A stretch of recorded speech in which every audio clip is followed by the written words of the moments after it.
Bonjour Thierry. Bonjour Daniel. Pourquoi on est le comportement violent? Alors, la violence. Pourquoi on a pourquoi l'homme est un animal violent?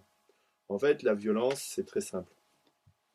La violence, c'est simplement un sentiment d'impuissance quand on ne sait plus quoi faire. C'est-à-dire qu'en fait, on a une impulsion, une réaction qui peut être plus ou moins rapide selon les personnalités. C'est-à-dire que vous avez des personnalités qui pouf. Et tous les cas, c'est une réaction d'impulsion parce que les gens ne savent pas quoi faire. En fait, ils n'ont pas les ressources pour apporter la meilleure solution, pour solutionner.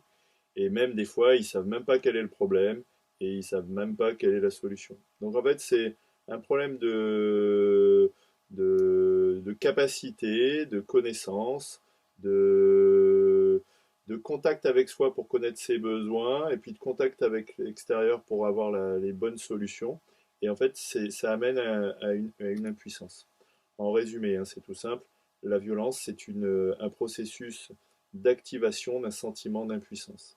Alors, comment ce processus se passe, ce processus d'activation d'un sentiment d'impuissance? Il se fait en 5 étapes. Vous avez d'abord un problème, c'est tout simple, et il va y avoir une montée en puissance de la violence. Par rapport à ça, les premières étapes, en fait, par rapport à la montée en puissance, ce sont des formes de violence passive. Et voilà les premières étapes. Première étape, vous avez le problème. Et les gens vont vous dire qu'il n'y a pas de problème. De quoi tu parles? Il n'y a pas de problème. Ça s'appelle le déni. Le déni, on l'entend en disant c'est rien, j'ai rien entendu. Souvent, c'est avec le mot rien qu'on va le conjuguer, le déni. C'est rien. Après, si les gens reconnaissent le problème, on va passer à l'étape suivante dans l'impuissance, c'est qu'on va vous dire c'est pas grave, à Marseille on dit comme ça, c'est pas grave, c'est pas un problème, c'est rien du tout, etc. En fait, il va y avoir la minimisation du problème.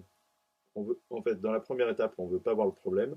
Dans la deuxième étape, en fait, on minimise le problème et on laisse traîner le problème. Mais ça va continuer, puisque vous savez, c'est pas parce que on a mis la poussière sous le tapis, Voilà, le problème il est toujours là. le problème il est toujours là. Et donc après la troisième étape, ça va être, on va commencer à vous donner des mauvaises solutions.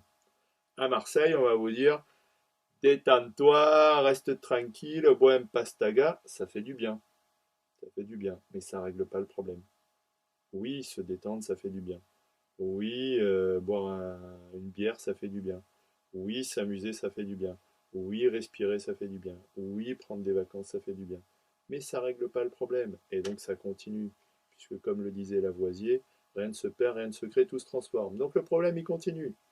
Et après, le problème, il va monter en puissance. C'est-à-dire que là, il va commencer, on va passer, les 3 premières parties sont passives en fait. C'est-à-dire, j'ignore le problème, je minimise le problème, oui, je dis bon, bah fais autre chose, ça va te faire du bien. Ça, c'est de la forme passive, c'est de la violence passive. Après, on va commencer à s'agiter, c'est-à-dire que les gens vont commencer, il va y avoir des disputes, il va y avoir des histoires. Par exemple, dans un couple où le monsieur boit, la femme va commencer à dire ah, j'en ai marre. Et puis lui, ça fait des années qu'il dit c'est rien, c'est de la bière, mais elle a compris l'histoire, elle sait que c'est pas rien, et le problème, il commence à faire. Donc en fait, là, il va y avoir la phase d'agitation, c'est la quatrième étape. Et puis après, il va y avoir l'explosion, c'est la cinquième étape, c'est ce qu'on appelle le passage à l'acte. C'est-à-dire que là, ça monte très fort, quoi. Selon les gens, selon les histoires, selon les scénarios de vie, comme on dit, le processus de violence peut prendre 30 secondes à 10 ans. Voilà. Plus la personne est impulsive, plus le sentiment d'impuissance va monter très très vite. Plus la personne est passive, plus ça peut prendre des années, des années, des années. Et puis un jour la personne craque et puis soit elle est plus à la maison, soit elle a tué tout le monde, quoi. Voilà, je vais dire ça comme ça. Il faut savoir que le vrai problème de la violence, ce n'est pas l'action violente, c'est l'impuissance, c'est-à-dire qu'on ne solutionne pas les problèmes, on ne fait rien pour les solutionner les problèmes, on les laisse traîner, et ça continue, ça continue. L'homme est, je crois, un spécialiste pour faire ce genre de choses. Voilà, je crois que je vous ai répondu, Daniel, non? Oui, très bien. Ok. Merci Eh ben, Thierry. je vous remercie.